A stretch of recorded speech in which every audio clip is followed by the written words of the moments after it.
Hello everybody and welcome back. My name is Curseof and welcome back to another video. As I'm sure most of you who are watching this video are aware, this is the last day for the current format that we are in, and what better way to end off this pre-Jinzo format than to do a little tier list video for you guys. So I'm on this cute little tier list maker website here. I have the decks that I think are worth mentioning down bottom, and yeah, I said in the video earlier that I do have a special guest for the tier list video here. I'm joined by Terramaster, the YuGiOh Legacy boy here. Hey, happy to be here, and look forward to talking about some decks and some tiers. Hell yeah, man. I'm super happy to have you. And like I said, he is the YuGiOh Legacy boy. He did have a feature match in the tournament, I think in round 3. His channel was linked there, but once again, he does a lot of fantastic content. He handles old formats, but also speed duel formats, and a lot of little gimmicky kind of tournaments, and they're all commentated on his channel, so make sure you guys check that out. And also head over to the Discord that's run by him and Lucas Gaylord. They, like I said, they run a lot of fun tournaments, and I highly recommend checking it out. But anyway, without any further ado, why don't we get into this tier list here? So, like I said, I brought the decks that I thought were worth mentioning, and that Terramaster also thought were worth mentioning. So these are the decks that have any bit of potential in this current format, and we're just going to go through them one by one here. So starting off with Spellproof Armor, I think we're both going to easily agree that this is a rogue deck here. Yep, definitely not tiered. Definitely not. So Spellproof was obviously a decent deck, especially in the previous format. I feel like last format it was probably a tier 3, as that's what I did say in my tier list back then. But now it just doesn't quite have the ability to keep up. Obviously, Moth is a lot faster. It's a lot more aggressive with the Dark Moth variant, and it also has a lot of outs to this, not only in just big beat sticks, but also in stuff like that of Newdoria. And the deck just relies so heavily on keeping its resources that being able to just destroy monsters, whether you're just beating over it or you're forced to tribute because you're stuck on a nightmare wheel and you can't get rid of it, or your opponent is just running it over with Zoma. There's just so many outs, and the fact that the cap for the attack points has just gone up to 1900 and a lot of 1800s.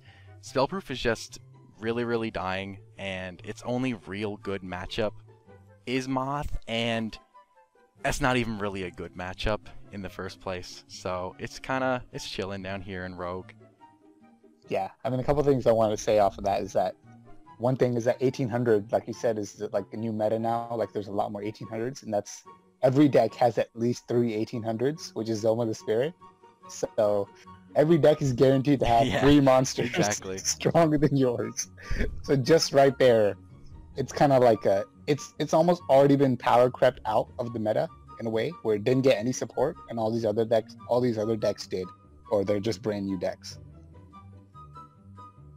Exactly. And like, it has to rely on offerings to out your opponent's monsters, and once you pop an offerings, you're not going to generate any more resources. Along with that, if they summon a Zoma in defense, you completely have to commit to running that Zoma over and taking the 1750, because if you wait, he's just going to kill your monster. And even if you have like a battle trap, if you buff yourself, you're just going to take more damage. So you have to commit to that 1750, which really sucks against burn decks. And honestly, the deck loses really hard to Conflict Warrior. Yeah, it does. Because you can't beat their monsters, and then they'll just get their big turn off on you when they just take yours and tribute it, and then just you're done. Yeah, and just to make matters worse, we can't run Sphere Karibo. Right. That's one of the big weaknesses, is that all your protection is what you just set right there. So Dust Tornado kills you. Exactly. But yeah, honestly, I think that's all we really need to say about Spellproof here. Yep. So Blade Knight is just kind of here to represent any warrior deck that isn't Conflict Warrior. Yeah. But yeah. Yeah, I'll get into these.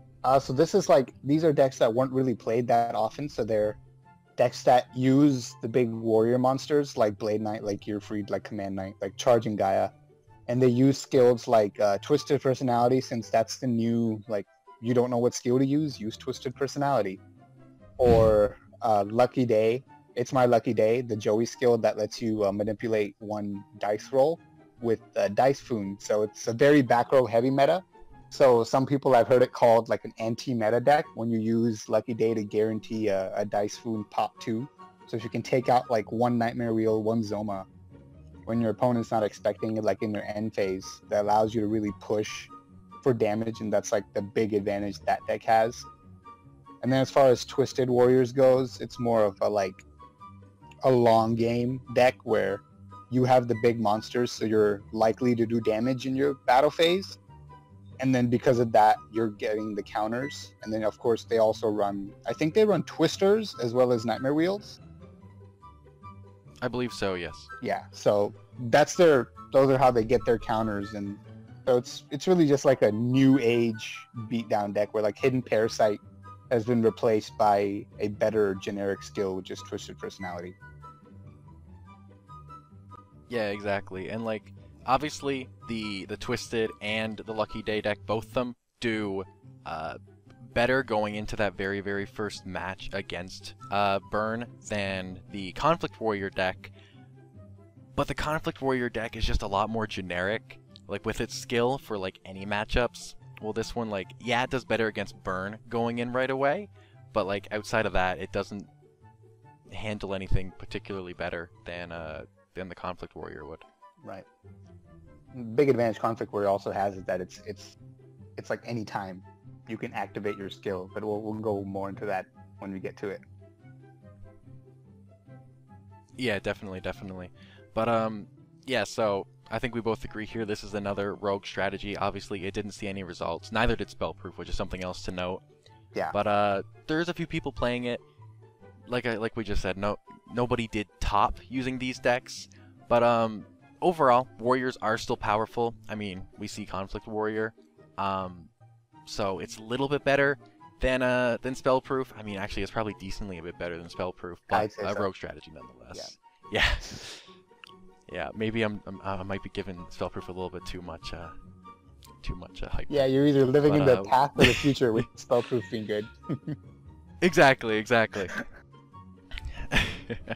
But the next deck here we have is the Gravekeeper Burn deck. I'm gonna go ahead and just throw this deck right where it belongs. Most people are gonna agree with me on this front right away. Gravekeeper Burn is a tier 2 deck. Why isn't it tier 1? I mean, maybe back a little while ago I was saying it was tier 1, but when you actually sit down and look at the deck, it just doesn't offer what Moth offers, and that's basically it. Like, Moth is just so aggro, it just OTKs and just wins. Gravekeeper Burn can lose. It isn't that instantaneous win, it's a slower game, it gives your opponent a chance to recover, and obviously you have a lot of decks that just have countermeasures, whether it's, you know, you're going up against one of the Burn decks, or one of the,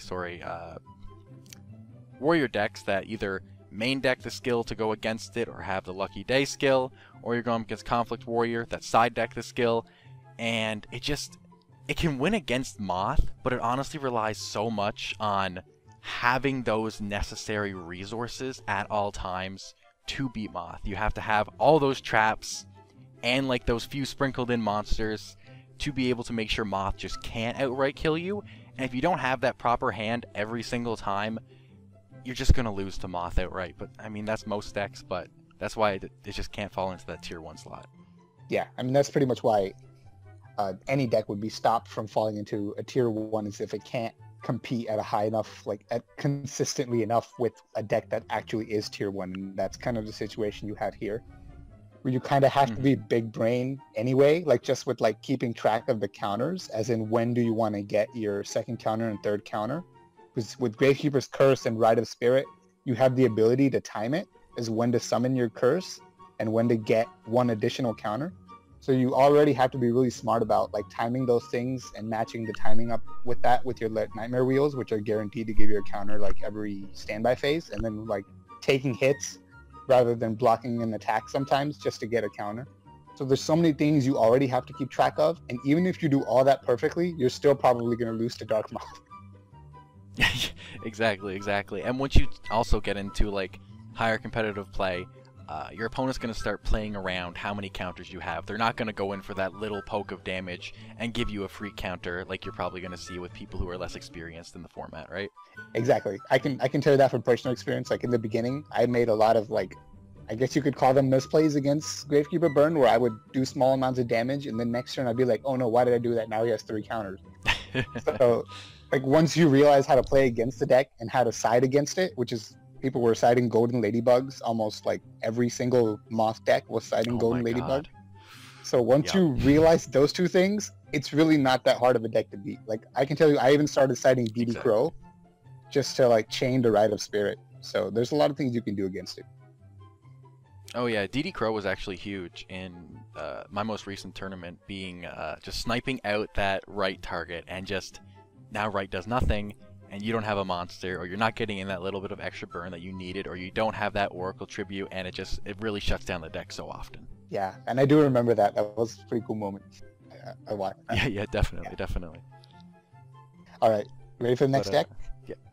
Yep, definitely. All right, because this is the big one. This is Dark Moth. Big one. And we're going to put it right up there at the dominant position, tier 1. And there's really not much explanation required, but I'll go through it anyway, even though it really it's like by now we all know, but it's because it's so consistent. You have the draw power, which is 3 Allure of Darkness, and then most of them run 3 Decoichi. So that is 2 times 3, which is 6, plus 3 more. That is 9, a draw power of 9 for a deck that typically builds, 24 cards? So that's, you're drawing such a huge percentage of your deck. Your opening hand is 4 at least, and then you're drawing 9, you're potentially drawing 9 more cards. Like that is so consistent that you're going to not only draw your Parasite, but also draw a Moth with it. I'm so sorry. I forgot about one of the draw powers. Kakuta Vulture Evolution gives you an extra draw as well at some point in the game. It's so broken. And then in addition to that, with all the cards you have, the reason you have 24 cards is that you have the draw power and that it gives you an answer to everything. Face down monsters, Gap. Back row, Dust Tornado. Powerful monsters that you can't beat over at the moment, Eudoria. Need to do burn damage? Zoma. Need to stop an attack? Nightmare Wheel. Answers to literally everything. Yeah, the deck, and I mean, I've said this so many times, but like worst case scenario for Moth, it goes neutral. Worst case scenario. Which is absolutely insane. Yes, exactly. But it's enough, hyping up Moth. Why don't we move on from that? Yeah, it's enough praise. Exactly. So, next up here we have Gaia, and this was a deck that I was really excited for when it came out, but it's gonna go ahead and hit the bottom of Rogue right now. Yeah, unfortunately. It's just such an underwhelming deck, especially when there's so many other warrior decks that just do better, right? And then like you're playing Gaia and you're trying to get those draw powers, and you can't use sets, which is another huge thing. And like, you have a Gaia on the field, sure, you have a 2300 beat stick, and it has piercing, and it gives you draw power. That's absolutely amazing. But you don't have Zoma, say, which is one of your main Moth answers, and you're putting a Gaia in face-up attack position. You can't set that Gaia, nor can you set the charging Gaia. Yeah, you probably have Command Knight that you can set, but you can't set your main monsters that you're using in the deck, and you're always leaving Moth fodder available. So I don't know. I don't think there's really much to say about this deck. It's really cute, but like it doesn't do anything better than the other warrior decks, and it just doesn't handle the meta well. It's very hit or miss, and it's more miss than hit. Exactly. Like you really need that perfect hand with Gaia if you're gonna win that match. Yeah. It reminds me of like playing trying to play in Trials format, trying to play Blue Eyes, where if you don't have the perfect hand, you'll lose to Moth. And this pretty much is what we see here, except you'll lose to almost anything. Yeah, exactly, yes. But yeah, I'm done talking about Gaia, so we can go Okay. ahead and move on here to All right. Well, to a let's. deck that you know pretty well.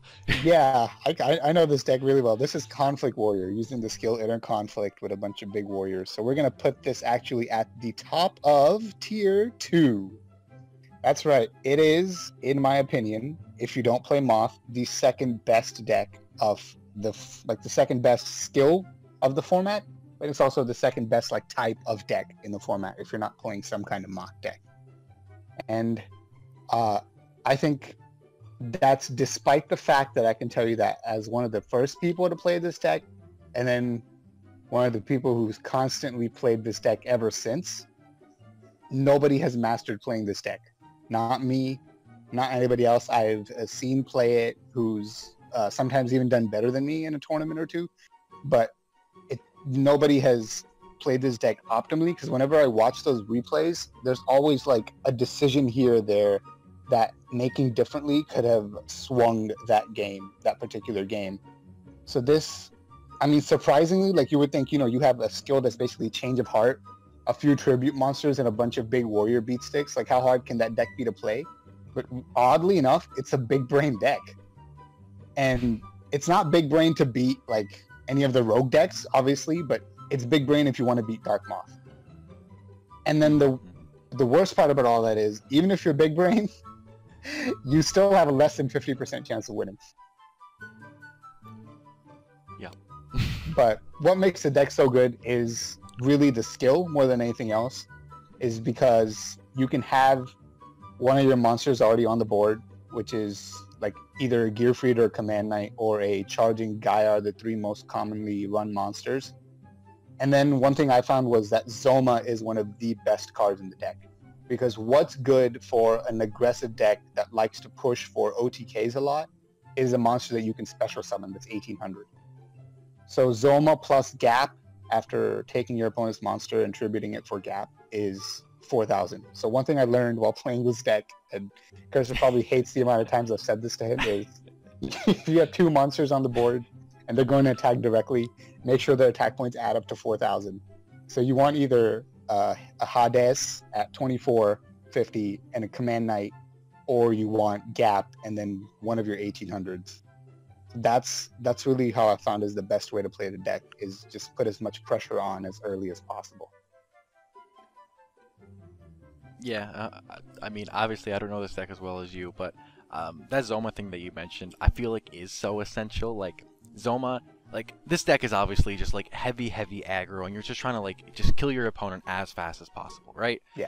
And like, just having that Zoma to like special summon that out in the end phase, and all of a sudden, like, on your following turn you can have like a whole extra monster that you wouldn't have had, is so powerful and good in this deck. And Zoma's just like a necessary card in almost every single deck this format, but it's just a lot better and a lot more powerful in the Conflict Warrior deck. And yeah, I mean, yeah. I can tell you my win rate went up the amount of Zomas I drew. Like, if I would draw 2 Zomas in a game, I would almost never lose that game. And if I only drew 1, I would still like barely ever lose that game. If I didn't draw Zoma, I actually lost quite a bit. So that just goes to show you how important, like, turning 2 attacks into, like, surprise 3 attacks, how devastating that can be. Definitely, yeah. But I don't know. I don't have much else to add. I didn't play this deck as much as you. I'm just relying on you. So if you're good, we can hop on over to the next deck here. You can go ahead. Alrighty, so you can already see that that big insect in the background here. This is a tier 3. No, this is the second best deck in the format. Another Moth variant, because who would have guessed? This is Warrior Moth. Basically, it's Moth, but you're giving up your consistency that Dark Moth has for a more aggressive deck in Warrior Moth. And because of that, it does have some better matchups than Dark Moth, but overall, it still just lacks the consistency. It lacks the double Moth. I mean, if you're a good player, you always have double Moth, but that's not the point. For the non-good players, it lacks the consistency for getting double Moth, and it lacks some of the control, too, that Dark Moth offers in, like, New Doria and stuff like that. And yes, it still can be just as explosive as the Dark Moth deck, but more often than not, it's not going to be, and you're just not going to hit those combos as often. You might not even see Parasite for all you know during that game, because it still tends to run over 20 cards and doesn't have the draw power added, and sometimes doesn't even run Gap to avoid Moth's major weakness that it has there. But yeah. Yeah, but at the same time, I think the early game aggro can be really good, where you can just put pressure on your opponent to have to put a monster face up to fight back, or else they'll just lose to your warriors. And that's like the advantage it has. Yeah, definitely, and that is better against some decks more so than others. I mean, like for example, Gravekeeper Burn tends to not have a monster on field because they might be, Wonder Wanting that away, or they're setting Recruiter and they're being like, all right, I'm done. But Warrior Moth is going to be able to take advantage of that a lot more than Dark Moth. Yeah, and then one thing about the Gravekeeper Burn matchup is Parasite essentially kills Wonder Wand, since you mentioned that. Like, if you chain a Parasite to a Wonder Wand, you've pretty much won the game right there. Yeah. And that is that's something I've heard a lot of Gravekeeper Burn players complaining about. Yep. All right. Oh. Are we good? Yep. You can go ahead and jump into this next deck. Let's talk about a deck that I personally like and tried to make good, but just couldn't, and that's the good old Lava Golem Burn lock deck, and we're gonna put that right smack dab in the middle of Rogue somewhere. I'd say drop it right behind the Warriors. Yep, right there. Yep. And the reason this deck is any good at all, obviously, is Twisted Personality and Lava Golem. So you could remove 2 of your opponent's monsters, give them a big 3,000 beater on the surface, but on the inside, it's just setting them on fire and giving you counters for your skill. And then the deck would run something like Amazoness Swordswoman to do even more damage to them, and then your Nightmare Wheels would trap that Lava Golem. You have Sphere Kuribohs to stop its attacks. So basically the goal is to give them Lava Golem and then to burn them down using a combination of that and something else, like Swordswoman attacking into it or Zoma attacking into it. Like Zoma Lava Golem, one turn kill combo in a way, is like the main way the deck pulls off surprise, I win games. And another thing you would do is to force your opponent to have 2 monsters, because Lava Golem is a card that you can play around. Is typically people run things like Floodgate Trap Hole, and obviously you already have your Nightmare Wheels. So that one monster they had, you get it stuck either in face down defense lockdown or stuck on a Nightmare Wheel.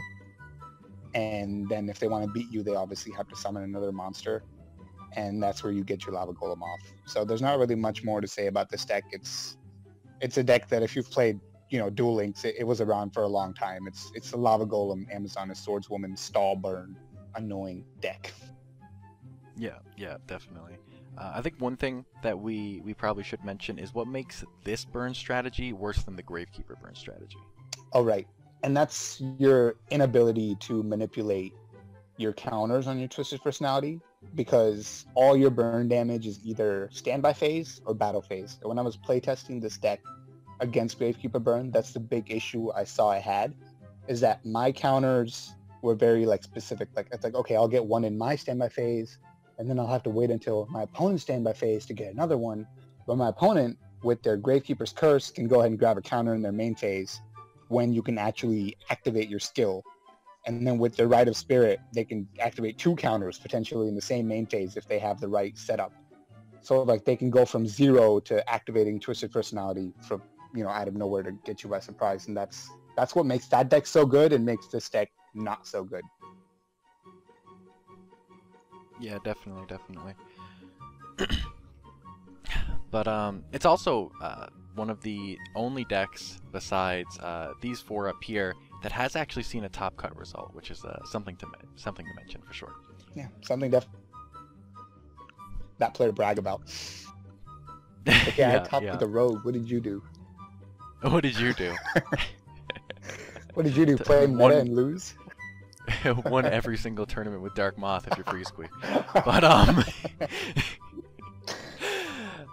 moving on to our final deck here, we have my favorite deck from this this last format. I mean, if you know, if we ignore Dark Magician OTK, but we Tier have 0, by the relinquished way. tiers. Yeah, definitely tier 0. I didn't put it on the list. It wasn't worth mentioning. Everyone knows that's tier 0. Yeah. But yeah. So we have relinquished tier. I want to put it here. I really do. But I've had this discussion, and it pains me. But this is where it belongs. So obviously, I mean, the deck isn't weak by any stretch of the imagination. Obviously, the skill allowing you to not have to run any of the spell cards is absolutely amazing. You have Illusionist added to the game. The Illusionist lock is phenomenal. A lot of decks can't handle it, especially in the main deck circumstance.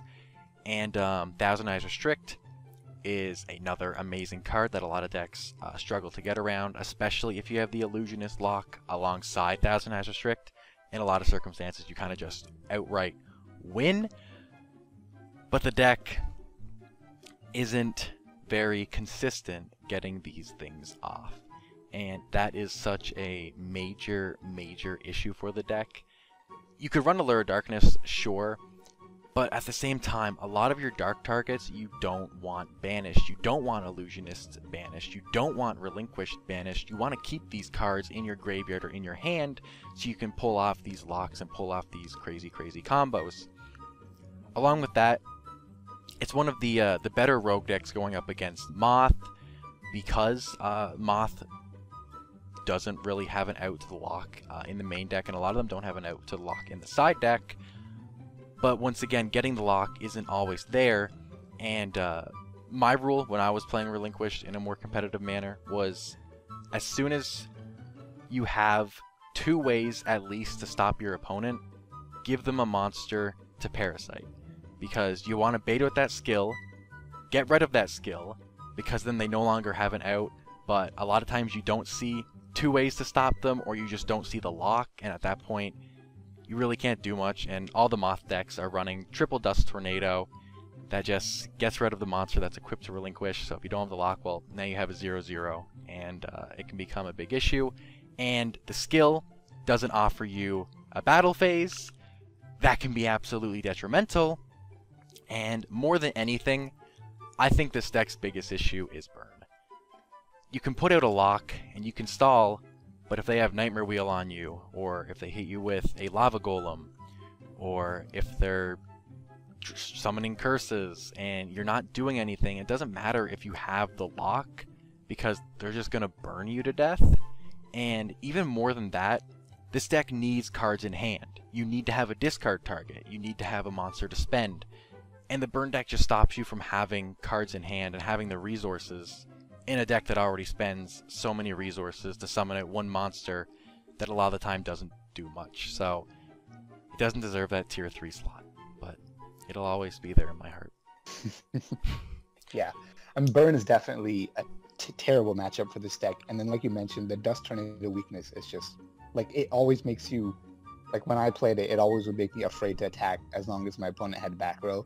So like, if you attack and then your equipped monster gets removed on the attack, you're attacking with a 0 attack monster, and that's just the worst thing you can do in Yu-Gi-Oh! So you really don't want to do that. And then the only way to get around that is you have to run, I think a lot of players tried running like Double Cyclone and things like that. Like I personally tested Interdimensional Matter Transporter, but like those are cards that are just dead sometimes. So then you're running dead cards, and you're already running like some builds, or most builds already run like Thousand Eyes Idol, which by itself is a dead card as well. So like, exactly, yeah. It's just, you're just asking to break at that point. And then I found too that Sinister Serpent was like one of the best cards to counter against the burn strategy, because if they discard that, well, you don't actually lose advantage. But that card also is just a brick when you're trying to, you know, get something good out of your deck. So yeah, exactly. And then with how fast Twisted Personality can like rebuild itself, your Serpent can only really just save you once. Exactly, yeah. And you just have to hope that that one save is going to be enough. Yeah. And it's usually but not. Yeah, so I'll sadly put it in Rogue, but I'll proudly I'll hold my my second place over my head. The only good thing I did Yeah, all well, format. Yeah, well, in no surprise, what was first place was Dark Moth. Piloted by who was that again? Who I made don't know. who made me lose in finals? I don't know. I think he was pretty cool.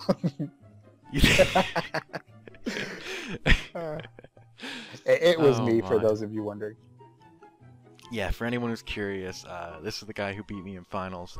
I did beat him in the last round of Swiss, though. I wish we could have swapped those two. I guess not. Yeah, I think I didn't know how to play against relinquished yet, and then I just like learned by losing, and I'm like, okay. So that's how you. Yeah, I know, right? That's how you abuse Dark Moth. Okay. I was really hoping you were gonna lose the Tetra, and I was gonna have to face him in the finals, but no, I didn't get that.